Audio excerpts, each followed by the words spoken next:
En primera plana, Carlos Herranz. Bienvenidos en Primera Plana, un programa de Radio Francia Internacional y de France 24. Esta semana ponemos el foco de nuevo en Gaza para analizar el conflicto desde distintas perspectivas. La del contagio, la de las universidades, la de los desplazamientos. Nos acompañan 4 invitados que ya les presento. Logan Perpiñá es fotógrafo y periodista. Acaba de regresar de Líbano y de Jordania, donde ha documentado las repercusiones regionales del conflicto. Bienvenido, Logan. Hola, buenas.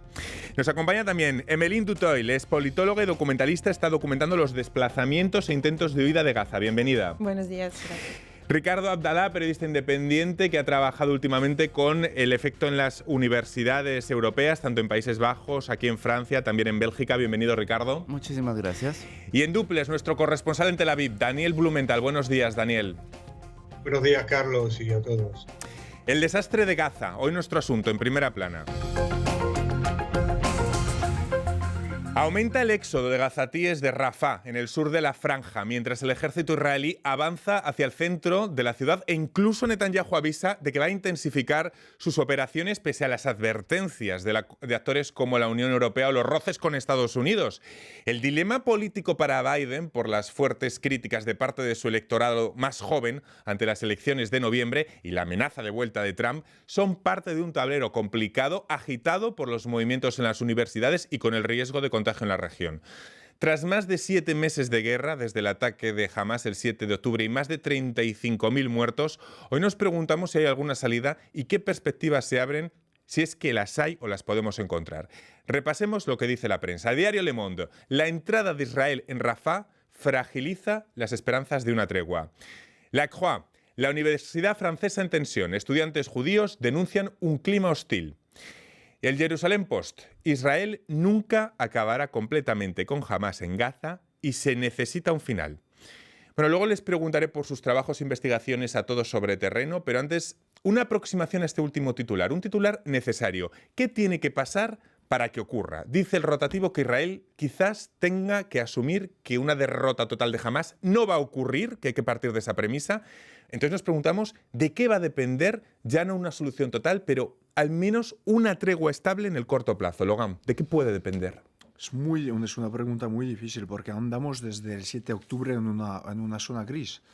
Para saber cómo acabar con lo que está ocurriendo desde el 8 de octubre, hay que analizar quién tiene las llaves. Las llaves las tienen Netanyahu, eso es cierto. O sea, una salida de crisis depende directamente de él. Resulta claro que el objetivo de Netanyahu es de mantenerse al poder. Y eso genera muchas críticas en la sociedad israelí porque los rehenes no son nada una prioridad para él. O sea, hay que saber a dónde quiere ir y qué imagen quiere dar. Y creo que más que todo lo más importante para Netanyahu es devolver a Israel con los líderes de la parte militar del Hamas y con Yahya Sinwar, con Mohamed Deif, y eso será la única opción para que salga de una manera positiva de lo que está ocurriendo. Luego hablaremos también de la opinión pública israelí, de qué presión puede ejercer sobre Netanyahu, pero también de sus socios de gobierno. Veremos también si se están produciendo fisuras. Emeline, ¿dónde buscar una mínima luz dentro del túnel? Es complicado hablar de una tregua estable para quiénes y estable cuándo. Por un lado, yo concuerdo mucho con Laurent. Estamos en una zona gris y también ya Benjamin Netanyahu, el gobierno israelí, nos ha mostrado que no existen realmente límites en cuanto a la propia zona de Rafah, que había sido declarada zona humanitaria, ya no lo es. Entonces es difícil entender en dónde son los límites de ese propio gobierno israelí que busca mantenerse en el poder. Y por otro lado, ¿ha habido ya una estabilidad en Gaza? Pregunto yo. Si miramos las intifadas 1987, 2000, la marcha de retorno, 2017, yo creo que simplemente si seguimos en esta lógica, simplemente se va a repetir ese ciclo de violencia y de inestabilidad para la gente gazatí mientras no se haya logrado obtener un estatus de ciudadanos de verdad, que es lo que hace falta de acuerdo al derecho internacional. Ricardo. Claro, es que, bueno, el titular dice Netanyahu no podrá acabar con Hamas, pero Yo creo que el objetivo ya no es acabar con Hamas, el objetivo es acabar con Gaza o al menos con Palestina como gobierno en Gaza, como Estado en Gaza. Ese es el objetivo de Netanyahu. Yo creo que no lo esconde tanto y que mientras Netanyahu tenga las manos libres va a continuar.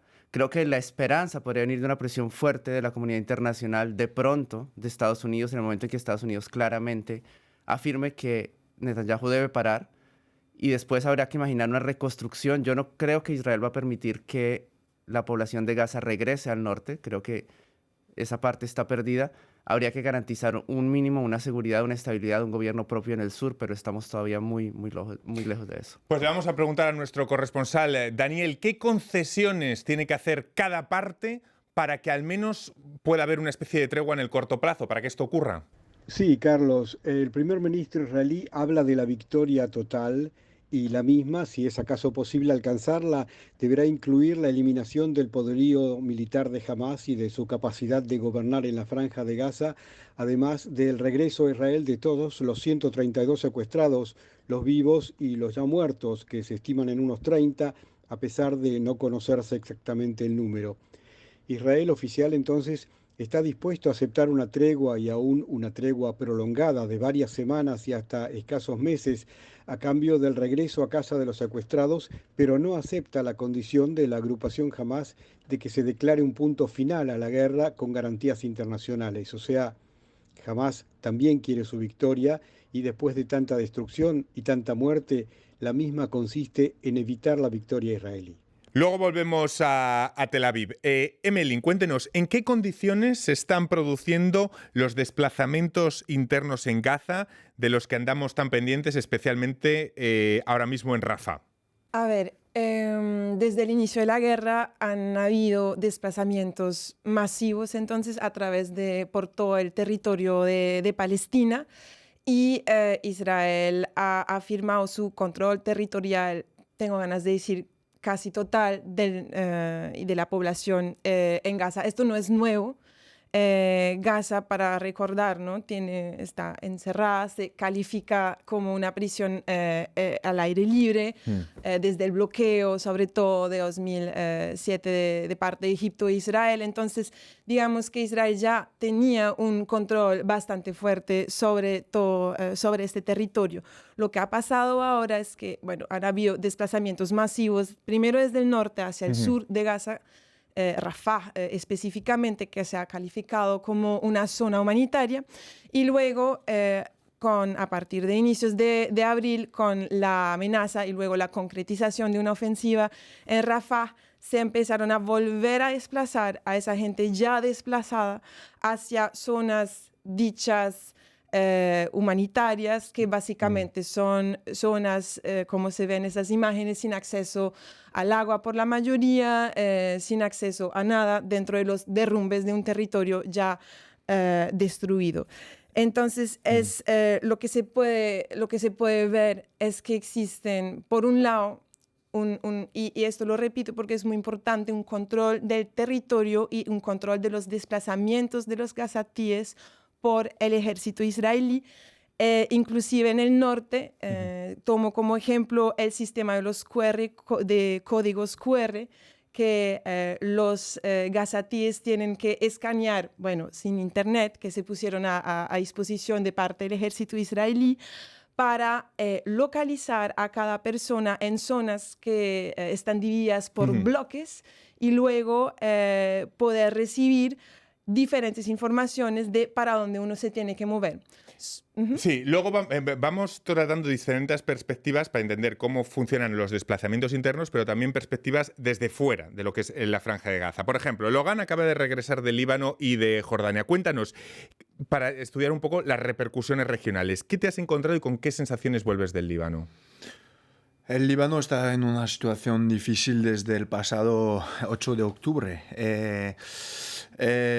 Para los libaneses y las libanesas es una situación que es aterrorizada, porque el Líbano no tiene gobierno, no tiene presidente de la República, 80% de la población está debajo del umbral de pobreza y no hay Estado. O sea, el Hezbollah, que es un partido político-militar hoy, tiene el derecho, y solo el Hezbollah puede decidir el paso de la guerra en el país porque no hay Estado. Y eso genera también en interno muchas tensiones, más las declaraciones de los israelíes que han advertido más de una vez que pudieran hacer de Beirut un nuevo Gaza. O sea, la población está totalmente aterrorizada, aunque desde unos meses intentan vivir normalmente. Hay una guerra que no tiene nombre, que no dice su nombre, al sur del país, y es una escalada contenida, salpicada de momentos de calma, pero que sigue hoy en día, que sigue en tensión. Sí, además Hezbollah ha reivindicado por primera vez un ataque con drones en el norte de Israel contra una base militar esta misma semana. Sí, cada uno, el Hezbollah tanto como Israel, están jugando con las líneas rojas del adversario. O sea, es el principio de una escalada. A ver a dónde nos va a llevar, eso nadie tiene idea. Vamos tratando diferentes perspectivas de todo el conflicto. En el caso de Ricardo, lo que ha retratado son otras repercusiones, las del impacto en las universidades europeas. No al nivel de lo que hemos visto quizá en Estados Unidos, Ricardo, pero ¿crees que es un fenómeno que depende de la posición del gobierno de cada país, de su afinidad con la causa palestina? ¿De qué depende de que en unos países haya aprendido más que en otros? Tú has retratado Francia, Bélgica o Países Bajos. Bueno, sin duda tiene que ver con las posiciones de cada gobierno, aunque por ejemplo en Bélgica es particular. La posición belga ha sido más bien ambigua, no sabemos exactamente hacia dónde se va a dirigir en los próximos días. Sin embargo, hay una contestación allí, en Francia. Francia, por ejemplo, aunque en principio tuvo una actitud muy hacia favor del gobierno israelí, ha ido moderándose, pero hay una contestación en las universidades. Vemos, claro, un fenómeno de contagio de lo que está pasando en Estados Unidos, pero vemos también cómo los universitarios, como representantes más o menos valorados de la sociedad civil, pueden estar ejerciendo una presión importante en los gobiernos. Es decir, en Estados Unidos vemos que el peso de las universidades de ese electorado joven puede ser decisivo en la campaña presidencial más tarde este año y puede finalmente llevar a Biden, si no a cambiar su posición, a moderarla. Y hemos visto una moderación en el discurso, ¿no? Claro, hay diferentes maneras de expresarse y diferentes términos que estamos viendo en las universidades europeas. Por ejemplo, en Francia es mucho más delicado el tema de cuidar los eslogans, cuidar lo que se dice. Hay mucha más libertad de palabra en las universidades de los Países Bajos, por ejemplo. Pero sí que se ve esa presión de la universidad estadounidense y cómo puede afectar de cara a Biden y de cara con esa perspectiva de las elecciones de noviembre. Vamos a comentar todo esto y vamos a seguir hablando también con nuestro corresponsal en Tel Aviv. Va a ser después de esta breve pausa aquí en Primera Plana. Hasta ahora.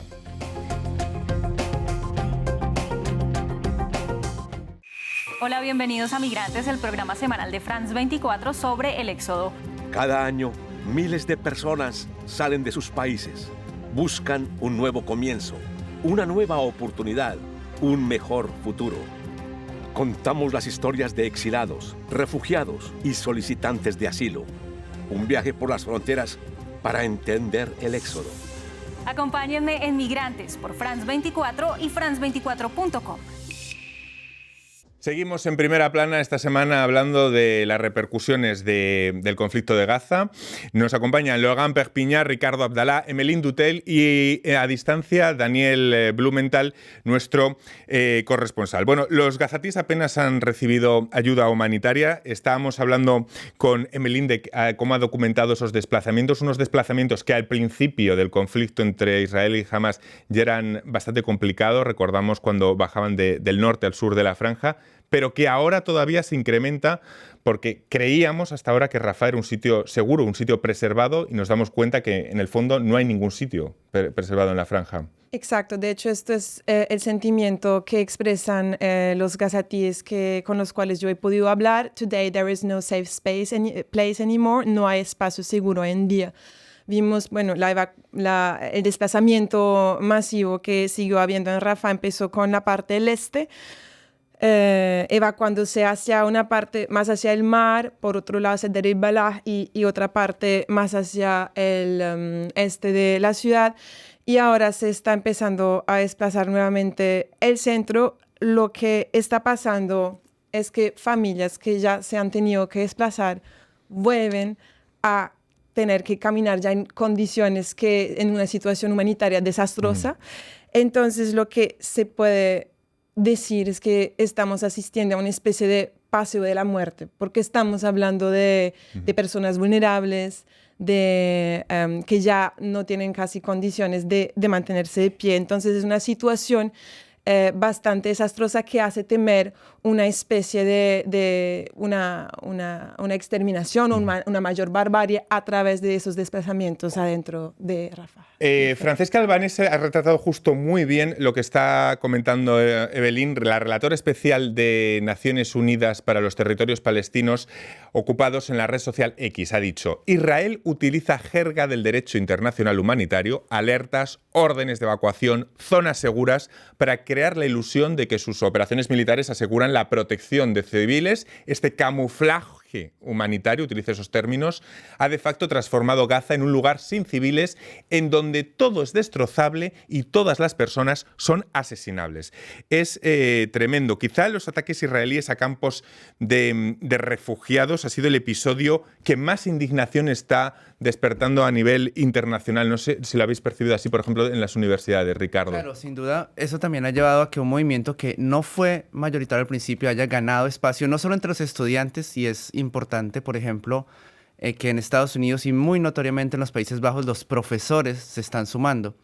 Incluso profesores, en los Países Bajos hay bastantes profesores de origen judío que se están sumando diciendo: no es porque seamos judíos que vamos a apoyar esto que está ocurriendo, esta invasión, este desplazamiento forzado que lleva a la muerte, que puede llegar a considerarse genocidio con el tiempo.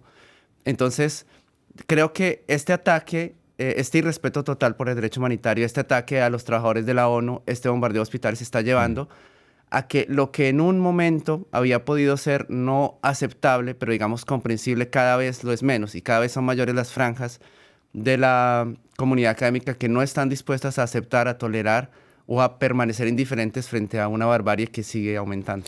Volvemos en este punto con nuestro corresponsal en Tel Aviv. El ministro de Defensa israelí, Daniel, se opone a ejercer un control total militar o civil sobre la franja, pero apela a una alternativa palestina distinta a Hamas. No sé, Daniel, ¿esto le distancia de los ultras socios de Netanyahu o hay quizá un efecto presión de Estados Unidos? ¿Hay fisuras en el gabinete?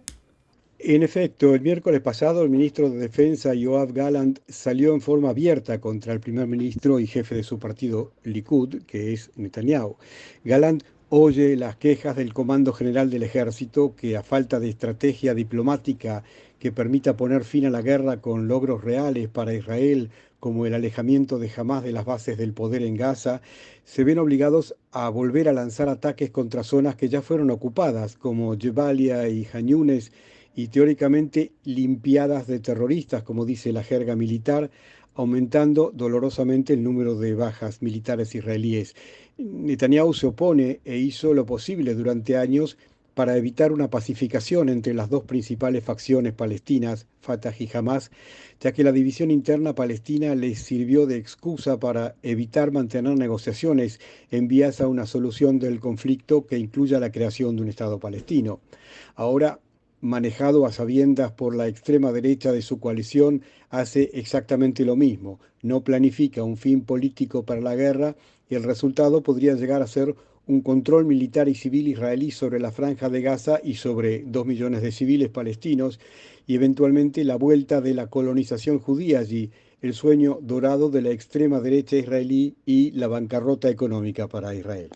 Logan, cuando hablamos de contagio en la región, detrás de Hezbollah está la mano de Irán. Ya vimos esa crisis hace unas semanas, cómo se encauzaba para luego finalmente cerrarse. A Irán no le interesa para nada el contagio, ¿no? No, ni al Irán ni al Líbano, pero mantienen frentes abiertos. Y eso también es una política a la vez que es interna como externa. Me explico. También hay que analizar la posición de los países árabes, como Jordania, como Egipto, como Arabia Saudita, como Emirates Árabes Unidos. Irán tiene problemas internos. Hay de manera muy clara dentro del poder iraní una escisión entre los más religiosos y y los militares. Se encuentra en una situación difícil desde la muerte de la joven kurda Mahsa Amini. Y su imagen está muy alterada por esto. Saben perfectamente que la causa palestina es una cosa que tiene un papel súper estructurador al nivel mundial. Y cuando todos estos países árabes abandonaron la cuestión palestina normalizando con Israel, Irán quiere tener ese papel de apoyo incondicional a la causa palestina. Y eso es lo que está ocurriendo desde el 7 pasado de octubre, porque hay frentes abiertos en Siria, en Irak, en el Yemen y en el Líbano. Por lo tanto, no es el interés directo de Irán de caer en una guerra total como en el Líbano, porque los dos países ya están bastante débiles. Y al final, y hemos visto con la respuesta al ataque israelí sobre la embajada iraní en Damasco, que ha sido una respuesta que ha sido anunciada un poco antes, y como Irán está utilizando la violencia como un arte diplomático. Luego le voy a preguntar a Logan por el perfil bajo que están teniendo bastantes países del mundo árabe, pero antes vamos tratando diferentes perspectivas. Volvemos a lo que es el interior de la franja, porque, Emelín, los organismos de la ONU reiteran que las operaciones humanitarias se han convertido, bueno, en el único salvavidas para toda la población de Gaza. Pero es que entendemos que el paso de Rafah es la clave para paliar esa situación, el paso de Rafah, ¿no? Que se abra. Sí, y ahora está cerrado, ¿no? Entonces este es otro gran problema para una ayuda humanitaria que ya había sido bloqueada desde hace rato, y sabiendo que pues Gaza depende enteramente de ayuda externa, ¿no? Para el suministro de gas, de alimentos, de agua. Entonces literalmente estamos asistiendo a una situación humanitaria desastrosa que me imagino Benjamin Netanyahu va a usar igualmente como una ficha de negociación. Igualmente hay que decir que este paso de Rafah era la única forma para que algunos gazatíes pudieran salir de Gaza y refugiarse en Egipto, como la gente que yo he estado siguiendo. Esto bajo un costo, un precio que se tenía que pagar a una red de traficantes, hay que decirlo, que gestiona el pasaje de la frontera y está ligado a los militares egipcios. Es un precio de $5,000 por vida. Entonces, pagar ese precio ya era bastante doloroso y complicado en el contexto palestino para poder tratar de salvar su vida. Algunos gazatíes nomás conseguían salir, aún así han sido unos cuantos miles de personas, y ahora pues literalmente estamos sin ninguna posibilidad ni de entrada de ayuda humanitaria necesaria a la sobrevivencia de la población, ni a la posibilidad de que la población se pueda evacuar e ir a una zona realmente segura. Vamos cambiando de plano, estamos hablando del mundo árabe, estamos hablando de lo que pasa de los desplazamientos dentro de la franja. En el caso europeo, Ricardo, hay rumores de que varios países, entre ellos España e Irlanda, podrían reconocer a Palestina en los próximos días en la antesala de la campaña de las europeas, y por lo menos sacar esta cuestión de la refriega electoral. ¿Qué importancia le conceden a que existiera este tipo de reconocimiento por parte de un grupo de países europeos? Bueno, primero eso nos muestra una gran fisura de la Unión Europea. Estamos completamente lejos de llegar a una posición unificada. Muestra también las tendencias que hay en cada gobierno. Finalmente, los gobiernos de izquierda se muestran más proclives a un reconocimiento del Estado palestino, como la mayoría de los miembros de las Naciones Unidas. Los que están más en el centro o centro-derecha, pues se muestran distantes o claramente opuestos. Claramente, los países europeos, los gobiernos europeos están juzgando a conservar las mayorías que los pusieron en el poder para las elecciones europeas. Los países que saben que hay una posición más de derecha en su electorado prefieren mantenerse distantes o pro-Israel para conservar esos puestos en el Parlamento Europeo, y los que tienen gobiernos de izquierda saben que para conservarlos necesitan una posición más más pro-Gaza o más abierta en ese sentido. Y sin duda es un factor importante, ¿no? También Francia, estamos viendo claramente una división frente a esas elecciones europeas que tendrán lugar en las próximas semanas. Y el discurso, el tema palestino está presente, entonces tenemos dos grandes bloques, pro-Palestina, pro-Israel, que se están enfrentando y que van a jugar sobre su electorado para conservar más bien los votos que tienen. De los países europeos a los países árabes, Logan, ¿por qué los países árabes mantienen un perfil tan bajo o prácticamente callan ante la devastación de Gaza? Porque desde unos años ya un par de ellos normalizaron sus relaciones con Israel, que es un socio económico y en el tema de la seguridad muy importante para ellos. Creo que hay cuatro, no vamos a repasar a todos los países árabes, pero creo que hay cuatro ejemplos bastante interesantes. Los dos primeros, Emiratos Árabes Unidos y Arabia Saudita, que participaron a la contraofensiva contra el ataque iraní el 13 de abril pasado. Tienen una relación con Israel que está por los Emiratos ya construida o que se está construyendo para Arabia Saudita. O sea, una parte de su población está, por supuesto, a favor de los derechos de los palestinos. Y cuando se ve la masacre en Gaza, por supuesto, hay efectos al nivel más alto del poder y están entre dos cosas. Mantener su relación con Israel y calmar a la calle. Es exactamente la misma cosa con Jordania. 60% de la población de Jordania es de origen palestina. Intentan criticar la operación militar israelí en Palestina, en Gaza, sin derrotar a los acuerdos de Wadi Araba que han sido firmados en 94 y que son muy importantes para el país, que falta de agua, que falta de gas. Por supuesto, Egipto también tiene una situación complicada porque no quiere ver, Al-Sisi no quiere ver a miles y miles de palestinos llegar al Sinaí o a su país, el que está obsesionado por los hermanos musulmanes, sabiendo que el Hamas también es la franja palestina de los hermanos musulmanes. O sea, está intentando también calmar a la calle, al grito de la calle, porque, por supuesto, hay una conflagración en las calles del mundo árabe por los derechos de Palestina. Yo creo que para todos estos estados esta guerra hay que acabarse porque les ponen en riesgo. Bueno, no, quizá la única certeza es que Gaza va a ser una guerra perdida para todo el mundo. El alto el fuego no pondría fin a una guerra que también se libra en el campo de batalla global, el campo de las ideas, y en el que parece que cuesta mucho reconocer al mismo tiempo la barbarie de Gaza y los crímenes de guerra que seguramente esté cometiendo Israel, como el hecho de que sufrió el 7 de octubre el peor ataque en su historia, con rehenes, con asesinatos y con mutilaciones. Quizá entender, poner las dos realidades en el tablero es lo más complicado en estos tiempos en la calle. Yo les agradezco muchísimo haber participado hoy en el programa, Ricardo, Emelín, Logan, y a nuestro corresponsal Daniel desde Tel Aviv. Y a todos ustedes, hasta la próxima semana en Primera Plana. Gracias.